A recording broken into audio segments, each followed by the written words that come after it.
Hello everybody, welcome to another Ask Nerida Joy video. I grabbed the cameraman and I said, I've got something else that I need to talk about on one of my models, my clients, Kelly, that you are all very familiar with.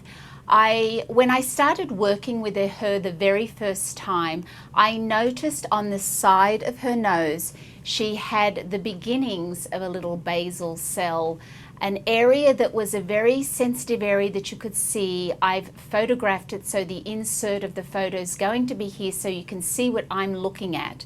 So for all you SDs out there and everybody, this is what the beginnings of a little basal cell will look like. As time goes on, and because it's very early stages, I did point it out to Kelly because I want my clients, I want people to, I want to tell them everything I see on the skin so that they can be aware of it and they can keep an eye on it. So what will happen, and it's probably going to take at least another 12 months for this one spot on Kelly's nose, what will happen is it's going to start to get a little scaly. And she's going to notice it's going to feel like it's a little eczema spot on her face, but it's actually not. It's a very sensitive area that is just the beginnings to where she could have a little skin cancer. So that doesn't mean it is a problematic spot. It doesn't mean that it is malignant. It just means that she needs to keep an eye on it, and that when she does go to the dermatologist, she will show him the spot and he can zap it off or do whatever he needs to do to take care of that. But I just wanted to mention this because it's something that I think is important for you to know.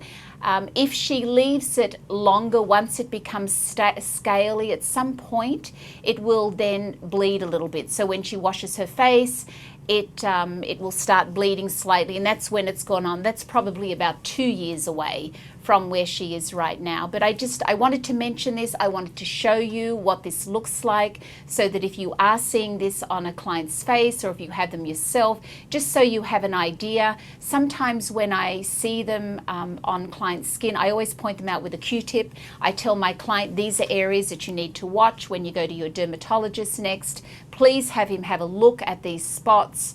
And they're very grateful for knowing, and they'll always say to me, where is it? Point them out so they remember where they are on their face, because they can't necessarily see them, but they have an idea that there's something going on there. So I wanted to add this little video into the collection so that it's something that you can see, an area that is a sensitive area that likely is, going to could be a problem for Kelly in a couple of years if she didn't nip it right now and take care of it.